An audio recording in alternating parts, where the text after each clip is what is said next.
Reciban un cordial saludo de bienvenida, esperando que se encuentren muy bien.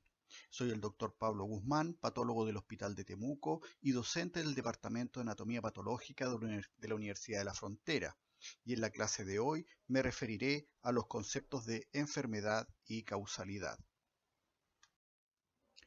La palabra patología deriva del griego patos, que significa padecimiento o enfermedad, y logos, estudio. De esta manera, patología es una disciplina que estudia la enfermedad con especial énfasis en sus causas, su mecanismo de desarrollo y las alteraciones morfológicas que se producen en el individuo que la padece. Decíamos que patología es el estudio de la enfermedad, pero entonces, ¿qué entenderemos por enfermedad? Esta palabra deriva del latín infirmitas y significa debilidad y fragilidad. Pues bien, hay muchas definiciones de enfermedad.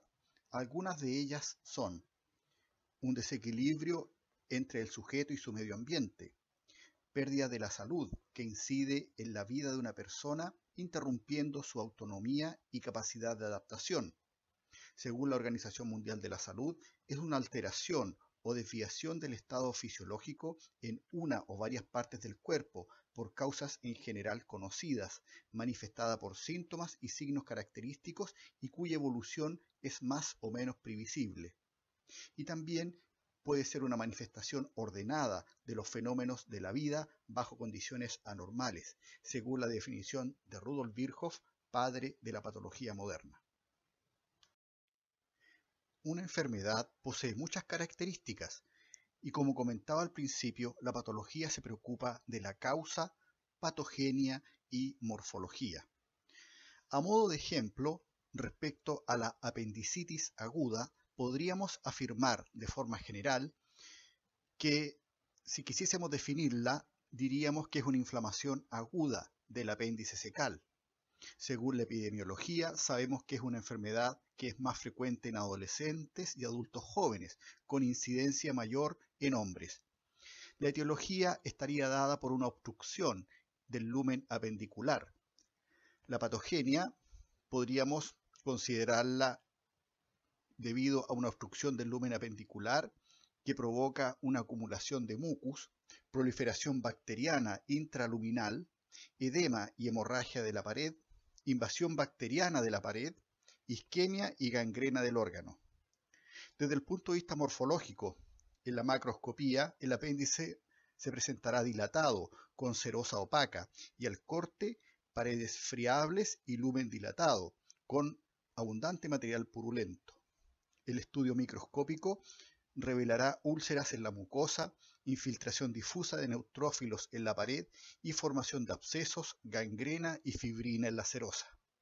El cuadro clínico está dado por un dolor periumbilical inicial, el cual migra posteriormente hacia el cuadrante inferior derecho, junto a náuseas, vómitos y fiebre. Dentro de los exámenes complementarios destaca el aumento de los glóbulos blancos en el hemograma, examen de orina normal y ecografía abdominal que se puede solicitar de manera ocasional. El diagnóstico se realiza considerando las manifestaciones clínicas y los exámenes de laboratorio.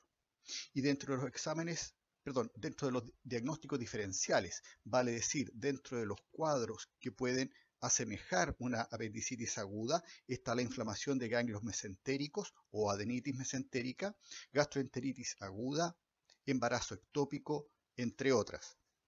La evolución puede cursar de manera bastante grave, con perforación apendicular, peritonitis secundaria y shock séptico. El tratamiento es en base a la cirugía y con uso de antibióticos. El pronóstico es bastante bueno, con baja mortalidad en tratamientos adecuados y oportunos.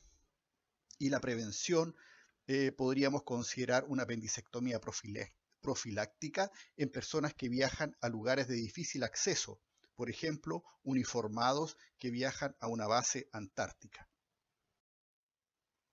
Como les comentaba, uno de los tres elementos que estudia la patología es la causa o etiología de la enfermedad. Esta puede tener un origen interno, como alteraciones genéticas, predisposición o constitución, o un origen externo de tipo físico, químico o biológico. En las causas internas, las alteraciones genéticas pueden ser aberraciones cromosómicas o mutaciones. Las aberraciones cromosómicas pueden ser cuantitativas o cualitativas. Respecto a las cuantitativas, por ejemplo, podemos considerar las monosomías, trisomías o tetrasomías. Por ejemplo, el síndrome de Turner, que es 45X0, o la trisomía 21, en el cual el cromosoma 21 lo encontramos 3 veces.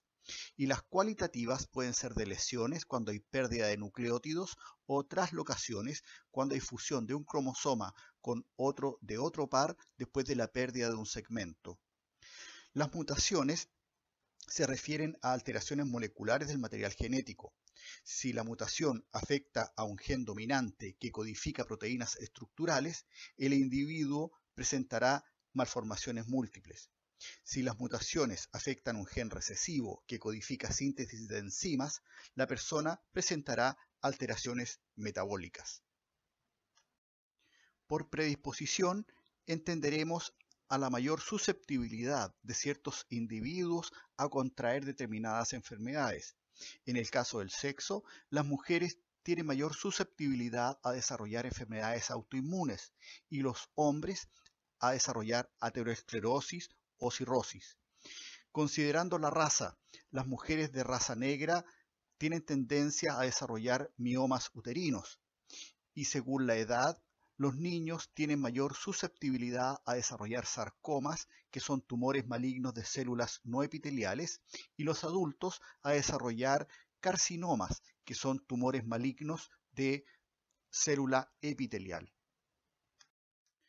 La constitución de un individuo se refiere a características fenotípicas determinadas por el genotipo y no se modifican por factores ambientales. La constitución se relaciona a la de los tipos constitucionales o biotipos, según la cual los individuos pueden agruparse en torno a rasgos físicos y psíquicos característicos. Los dos modelos más conocidos son el de Kechmer, que divide a los individuos en leptosómicos, atléticos y pícnicos, y de Sheldon, que divide a los individuos en ectomorfo, mesomorfo y endomorfo. Los individuos leptosómicos o ectomorfos son individuos de tronco y miembros alargados y delgados, hombros estrechos y caídos, musculatura débil, cráneo pequeño, rostro estrecho, manos delgadas, ángulo externo-costal agudo, rostro alargado y estrecho, de carácter hipersensitivo. Son individuos tímidos, temerosos, nerviosos, amantes de la naturaleza y de los libros, y tienen mayor frecuencia a contraer enfermedades como la tuberculosis y la úlcera gástrica, junto a esquizofrenia. Un ejemplo característico de la literatura universal es Don Quijote. El tipo atlético son de talla y longitud de miembros mediano a grande, hombros anchos, tórax voluminoso, ángulo externo costal recto, caderas angostas, musculatura muy desarrollada. Son de carácter firme y enérgico, gusto por la aventura y el ejercicio físico, modales intrépidos y directos, ansias de poder, agresividad competitiva, poco compasivos y con tendencia a desarrollar epilepsia. Los individuos de tipo pícnico o endomorfo son individuos de formas redondeadas, estatura mediana, tendencia a la calvicie, cuello corto y ancho, abdomen voluminoso, ángulo externo costal obtuso, tejido adiposo abundante, miembros y hombros delgados, musculatura laxa. Su carácter es cicloide o ciclotímico. Son personas sociables, amables, pero cambiantes, explosivas, tienen gusto por las comodidades materiales y el placer por la comida. Tienen una mayor tendencia a desarrollar psicosis maníaco-depresiva, diabetes, patología biliar, hipertensión arterial y arteriosclerosis.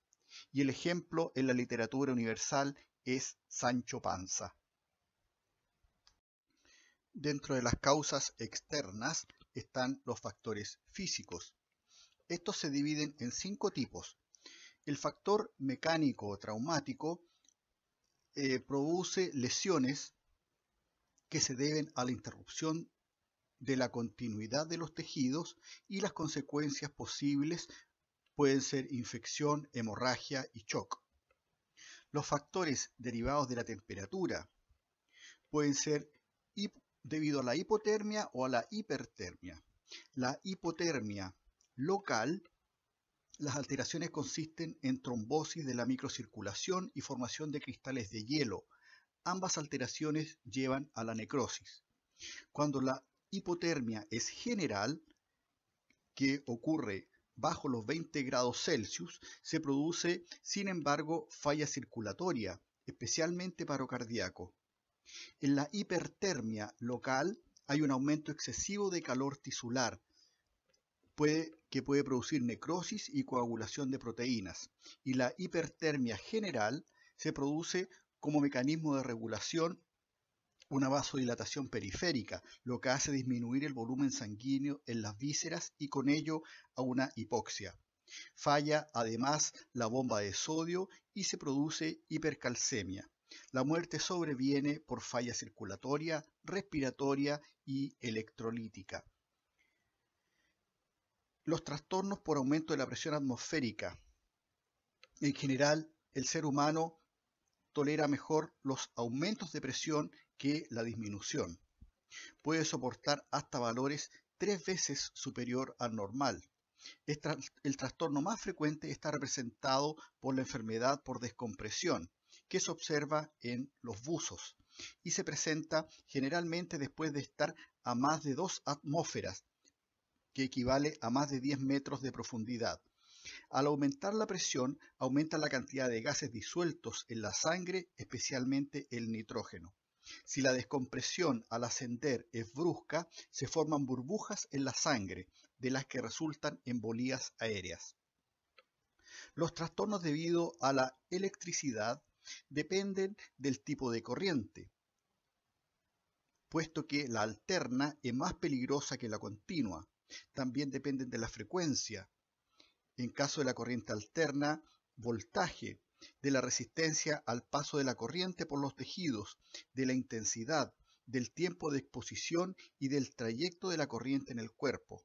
Los efectos de la corriente eléctrica en los tejidos son de 3 tipos: térmico, electrolítico y el efecto específico. El efecto térmico es el calor desprendido y sigue la ley de Joule. El efecto electrolítico puede producir necrosis de coagulación, y el efecto específico se refiere a las perturbaciones en la generación y conducción de estímulos nerviosos, ya sea excitación en el caso de la fibrilación ventricular o inhibición en el caso de un paro cardíaco. Por último, las lesiones por radiaciones ionizantes. Hay 2 teorías para explicar la forma en cómo actúan estas radiaciones en los tejidos. La teoría de acción directa, en la cual las radiaciones ionizantes alterarían las macromoléculas, en especial el ácido desoxirribonucleico, y la teoría de acción indirecta, en donde el efecto patógeno se produce por la generación de radicales libres. Las alteraciones pueden ser necrosis, supresión de actividad mitótica y mutaciones. La vulnerabilidad de un tejido frente a las radiaciones ionizantes es proporcional a la capacidad proliferativa e inversamente proporcional al grado de diferenciación tisular. Los factores químicos que pueden provocar enfermedades son la alimentación en cantidad o calidad inadecuada, la contaminación ambiental, sustancias domésticas en el caso de las intoxicaciones e industriales en el caso de las enfermedades profesionales, fármacos, tanto su uso legal como ilícito, y el consumo de tabaco y alcohol. Los efectos van a estar dados por erosiones, úlceras, interferencia en vías metabólicas, daño en membranas celulares, reacciones alérgicas y generación de cáncer. Los factores biológicos pueden ser tan abundantes como los provirus, pasando por los virus, bacterias, que son las más frecuentes, hongos, algas, protozoos, helmintos y artrópodos. La mayoría de ellos provoca inflamaciones o lesiones alterativas y muy ocasionalmente neoplasias, como en el caso de los virus. Los provirus provocan una enfermedad particular denominada Creutzfeldt-Jakob. Las causas de las enfermedades poseen una proporción variable de componentes genéticos o ambientales. La fibrosis quística es principalmente genética. La diabetes mellitus y el cáncer de mama poseen una proporción variable y una lesión traumática responde principalmente a una causa de tipo ambiental. Estos gráficos ilustran que la relación entre un agente y la probabilidad de enfermar es variable. En el gráfico A, para un agente mecánico traumático, la relación es directamente proporcional con la probabilidad de generar una enfermedad.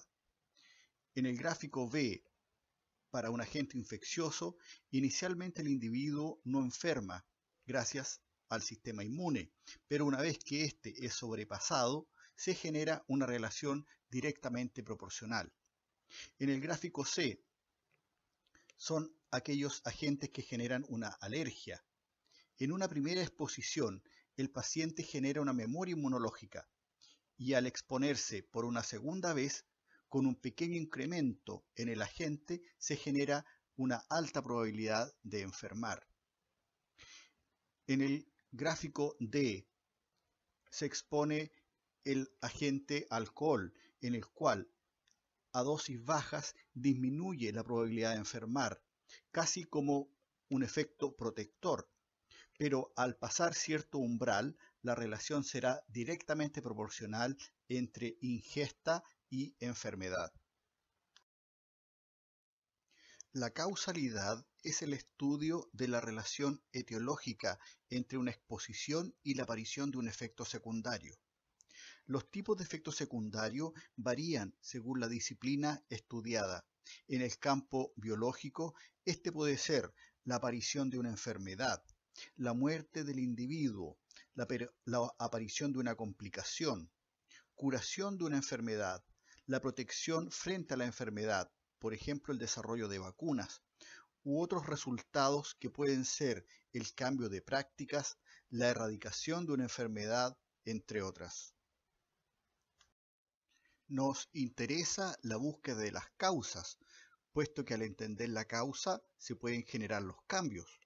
Al estudiar la causa se aprende sobre los mecanismos y de esta forma se obtienen diagnósticos más exactos, tratamientos más efectivos y una prevención oportuna. Distintos modelos que estudian la relación causa y efecto se han planteado a lo largo de la historia.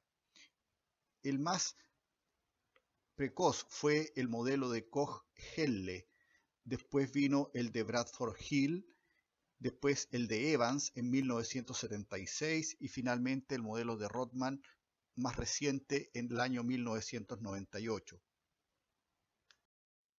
El modelo de Koch-Henle fue desarrollado por el Dr. Robert Koch, médico y microbiólogo alemán, considerado el padre de la bacteriología. En sus postulados, él se refiere predominantemente a enfermedades bacteriológicas o infecciosas que actualmente pueden resultar bastante obvias, pero en su momento fueron un real avance. Entre ellas, él postula que el microorganismo debe encontrarse siempre en los casos de enfermedad. El microorganismo debe ser aislado en cultivo, demostrando ser una estructura viva y distinta de otros que pueden encontrarse en otras enfermedades. El microorganismo debe distribuirse de acuerdo con las lesiones y ellas deben explicar las manifestaciones de la enfermedad. Y el microorganismo cultivado deberá ser capaz de producir la enfermedad en animales de experimentación. El modelo de Bradford-Hill se diferencia del de Koch, puesto que introduce términos epidemiológicos. Él habla de la fuerza de asociación, como la magnitud con que aumenta el riesgo. También habla de concordancia, que debe existir entre distintos observadores en diferentes lugares, tiempos y circunstancias. Habla de especificidad de las causas, en la cual una noxa genera un efecto. También postula el concepto de temporalidad. La noxa debe anteceder al efecto. También el gradiente biológico, es decir, una relación entre la dosis y la respuesta. La plausibilidad biológica, cuando uno se consulta si es lógico o no lo que se está planteando en un experimento. La coherencia con otros conocimientos, si existe previamente evidencia experimental y si hay analogía con otro tipo de relaciones causales. Posteriormente, el modelo de Evans introduce términos desde el punto de vista bioestadístico.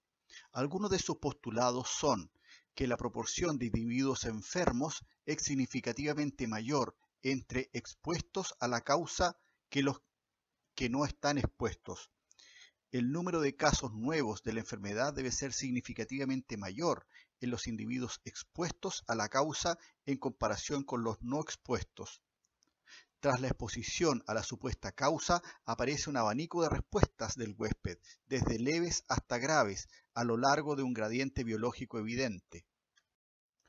Otro de los postulados importantes de Evans es que al prevenir o modificar la respuesta del huésped, se elimina o disminuye la presentación de la enfermedad, por ejemplo, con el uso de vacunas o antibióticos. La reproducción experimental de la enfermedad debe ser más frecuente en expuestos a la supuesta causa en comparación con no expuestos. La eliminación o modificación de la supuesta causa debería producir reducción de la frecuencia de presentación de la enfermedad. Finalmente, el modelo de Rothman introduce el término de causa, definiéndola como todo acontecimiento, condición o característica que produce un efecto, por ejemplo, una enfermedad. Él define distintos tipos de causa. La causa componente forma un grupo que constituirá una causa suficiente, en este caso los círculos verdes. Una causa necesaria es una causa componente que forma parte de todas las causas suficientes. Si está ausente, el efecto no ocurre. En este caso, el círculo azul. Una causa suficiente es un conjunto de causas que producen el efecto. Si está presente, el efecto siempre ocurre. En este caso, el círculo anaranjado. Y el factor de riesgo. Si el factor está presente y activo, aumenta la probabilidad que el efecto o enfermedad ocurra. En este caso, el hexágono rosado. La relación entre la causa y el efecto puede adoptar distintas formas. Una de ellas es la directa, en la cual un factor genera una enfermedad, la cual es rara de observar en fenómenos biológicos. La forma indirecta, en la cual el factor debe provocar varios pasos para llegar a determinar una enfermedad. Un ejemplo de esto sería la baja escolaridad y el riesgo a enfermar. Un tercer tipo sería las causas necesarias y no suficientes, en la cual un factor A debe sumarse a un factor B y a un factor C para provocar la enfermedad. Un ejemplo típico es la infección por virus papiloma humano y la génesis del cáncer de cuello uterino. Otro tipo de relación se denomina no necesaria y suficiente, en la cual el factor A o el factor B o el factor C puede determinar una enfermedad, en el caso de la leucemia post-radiación.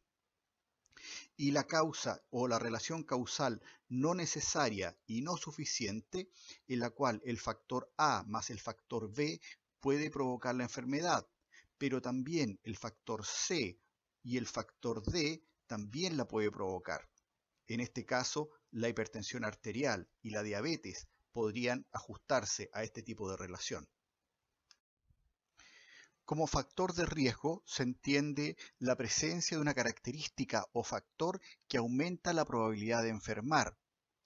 Su importancia radica en que al detectar este factor de riesgo uno puede predecir la aparición de una enfermedad, uno puede determinar una relación causal, uno podría establecer un diagnóstico al identificar un factor de riesgo.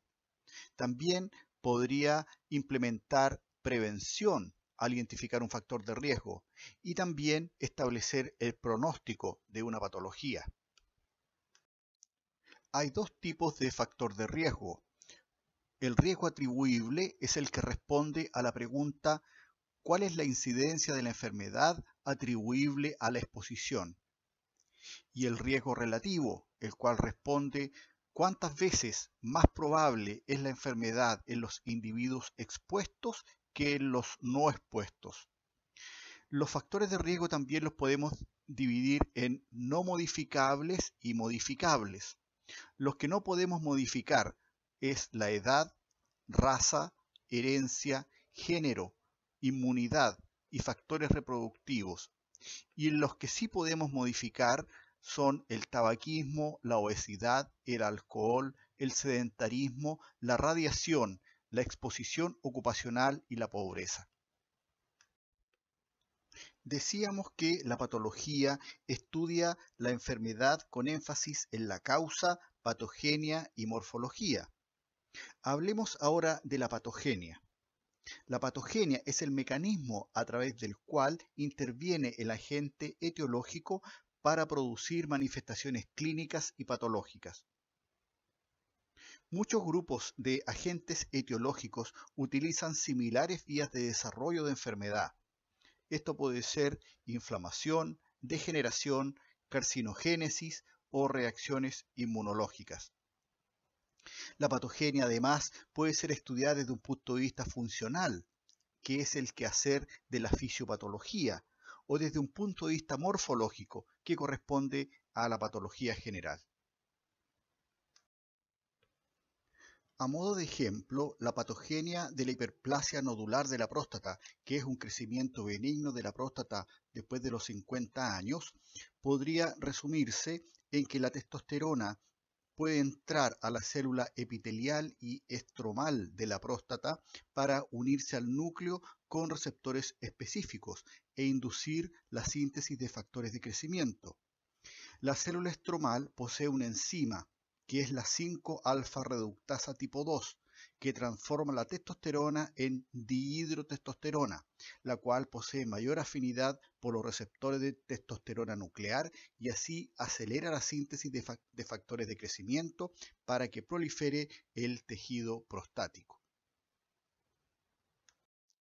Continuando con el ejemplo de la hiperplasia nodular de la próstata, pero ahora enfocado desde el punto de vista morfológico, que les recuerdo es el tercer elemento que estudia la patología, observamos una vejiga que está abierta por su cara anterior y que posee paredes gruesas por la hipertrofia muscular debido a la obstrucción a la salida de la orina por el crecimiento nodular de la próstata, lo que se ve en la porción inferior de la foto. Se retiene orina, algunas sales de la orina decantan y se pueden formar cálculos vesicales. Un segundo ejemplo, pero ahora en un ambiente odontogénico, podría ser la patogenia del quiste radicular. Este es el quiste maxilar más frecuente y tiene un origen odontogénico e inflamatorio y aparece en la zona periapical de una pieza dentaria no vital. La patogenia se iniciaría en el proceso carioso, el cual puede extenderse hasta la cámara pulpar, haciendo que se genere inicialmente un granuloma periapical, el cual puede ser suficiente para inducir la proliferación de restos epiteliales de Malacés, los que al inicio crecen formando un brote sólido, del cual se generará posteriormente una microcavidad central con colección de células descamadas en su interior. Esto produce un gradiente osmótico e ingresa agua y finalmente la presión hidrostática origina la expansión y crecimiento del quiste radicular. Ahora, la morfología del quiste radicular corresponde a una estructura cavitada, redondeada u ovoidea, periapical, como la imagen D. con capacidad de reabsorción ósea de la tabla interna o externa mandibular, como lo muestran las imágenes A, B y C. La microfotografía muestra la pared quística, compuesta desde el interior al exterior por un epitelio pluricelular no queratinizado y una pared fibroconectiva con grados variables de inflamación crónica y cristales de colesterol. El tercer elemento del quehacer de la patología son las alteraciones morfológicas. Para unir los tres elementos, podríamos decir que el agente causal o la etiología actúa mediante determinados mecanismos o patogenia para producir manifestaciones o morfología de la enfermedad. Algunas alteraciones morfológicas que podemos reconocer en un órgano es, por ejemplo, una lesión que ocupa espacio, destruye, desplaza o comprime tejidos vecinos, por ejemplo, un hematoma o un tumor. Podemos ver depósitos de material anormal o en exceso en un órgano, por ejemplo, el depósito de amiloide. Podemos encontrar una localización tisular anormal debido a invasión, metástasis o malformación.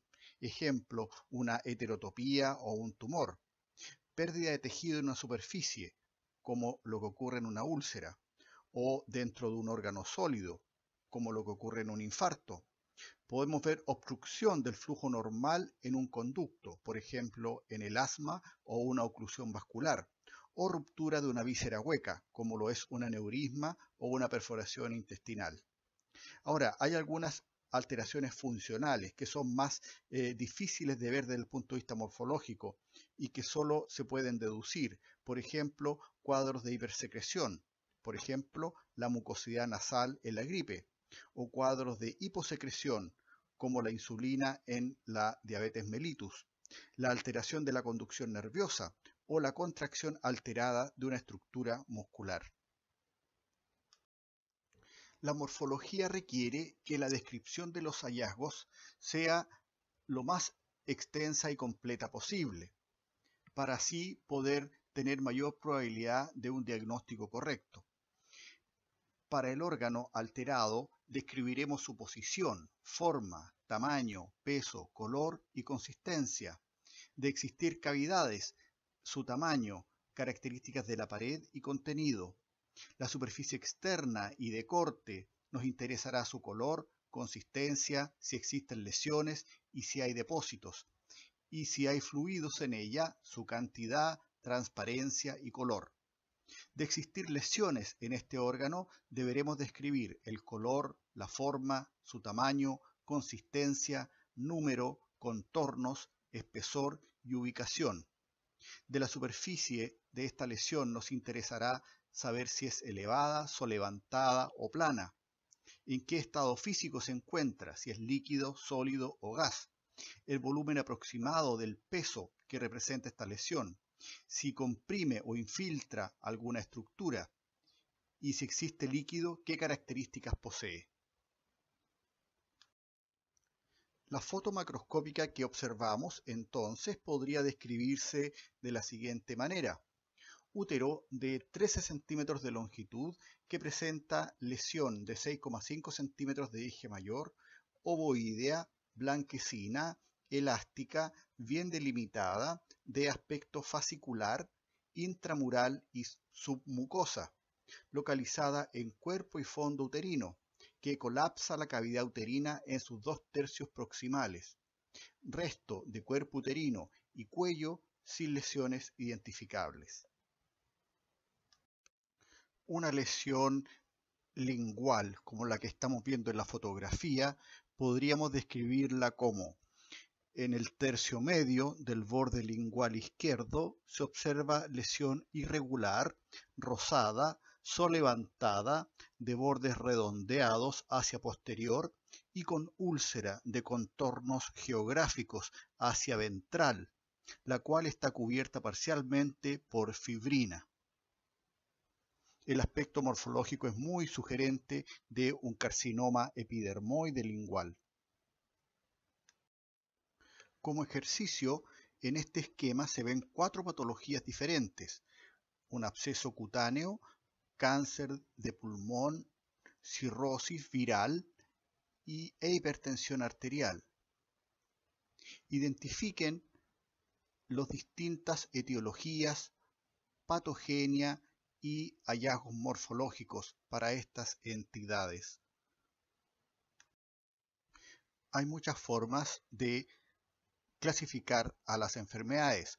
Una de ellas es la clasificación etiopatogénica, las cuales dividen las enfermedades en endógenas, por ejemplo, las enfermedades nutricionales, entre ellas el escorbuto o avitaminosis C, las enfermedades exógenas, que incluyen las lesiones traumáticas, por ejemplo, un traumatismo encefalocraneano, las lesiones de tipo ambiental, que incluye las enfermedades profesionales, por ejemplo, un nódulo de cuerda vocal, y las enfermedades multifactoriales, que incluyen las neoplasias, por ejemplo, cáncer de cuello uterino. Otras clasificaciones de las enfermedades las dividen en congénitas y adquiridas, y las congénitas en genéticas y no genéticas, y así sucesivamente se van diversificando. Para las causas adquiridas se describen la inflamación, desórdenes del crecimiento, lesiones de tipo hemodinámico, por mencionar algunas. La clasificación de enfermedades que utilizamos en esta asignatura es de tipo morfológico. Así, en el transcurso del semestre tendremos subunidades de alteraciones celulares, alteraciones circulatorias, procesos inflamatorios, alteraciones del crecimiento, malformaciones y neoplasias. Respecto a la nomenclatura de la enfermedad, se suelen emplear los términos de primario o secundario. Según la causa, una enfermedad es primaria cuando se desconoce su causa, y así hablamos de una hipertensión arterial primaria. Y se habla de secundario cuando la enfermedad es una manifestación de una lesión subyacente, por ejemplo, una hipertensión arterial secundaria a estenosis de la arteria renal. Ahora, según los diferentes estados de la enfermedad, generalmente una enfermedad neoplásica, se habla de un tumor primario, es la lesión inicial, y que se disemina al resto del cuerpo originando lesiones secundarias. También se usa el término benigno o maligno, en el cual describe el comportamiento de la enfermedad. Y también desde el punto de vista temporal se habla de agudo, crónico o subagudo. Generalmente los cuadros agudos tienen una duración de 3 meses, subagudo de 3 a 6 meses y crónico más de 6 meses. También dentro de la nomenclatura de la enfermedad es frecuente incorporar prefijos o sufijos a determinados términos. En cuanto a los prefijos, por ejemplo, hiper es exceso y uno habla de hipertiroidismo, y el hipo es una deficiencia y se suele hablar de hipotiroidismo. Y en el caso de los sufijos, por ejemplo, itis es inflamación, ejemplo, apendicitis. Penia, por ejemplo, es falta y uno habla de trombocitopenia cuando hay disminución de las plaquetas. Para la distribución topográfica de la enfermedad también se utilizan términos particulares. Una lesión focal puede ser un nevo o lunar. Una lesión difusa puede ser un dolor de tipo lumbago. Una lesión diseminada, por ejemplo, la varicela. Una lesión de distribución sistémica puede ser la meningitis cerebroespinal. Y una lesión generalizada puede ser un cuadro de shock. Por último, me interesa que recuerden que las enfermedades además tienen importantes variaciones de distinto tipo, geográficas, históricas, etarias y socioeconómicas, las cuales repasaremos brevemente. Respecto a la variación geográfica, en este gráfico estamos viendo la mortalidad por cardiopatía isquémica en medida en muertes por 1000 habitantes masculinos por año. Vemos que la frecuencia para Japón es muy diferente a la que podemos ver en Finlandia. Hay una importante variación entonces geográfica para esta entidad.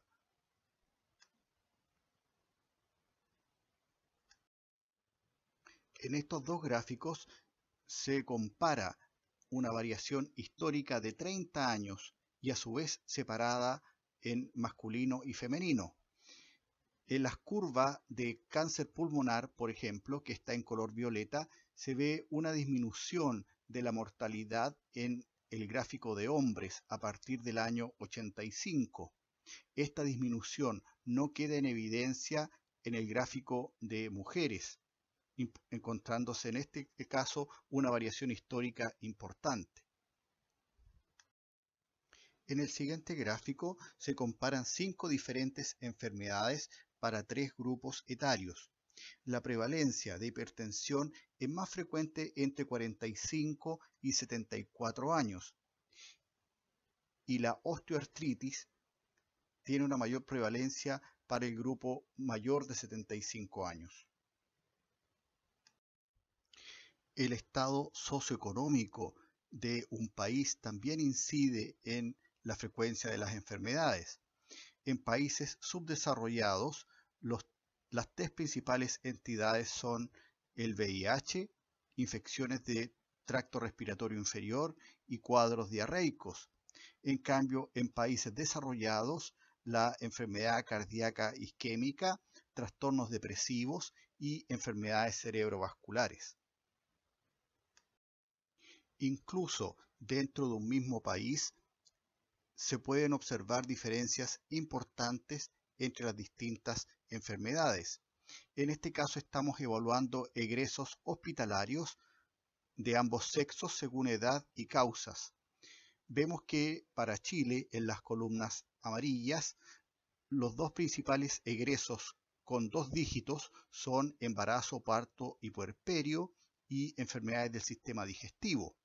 Pero si lo comparamos con la región de la Araucanía, el primer lugar también es embarazo, parto y puerperio, pero le siguen también de cerca enfermedades digestivas, tumores o neoplasias y traumatismos, envenenamientos y otro tipo de causas externas.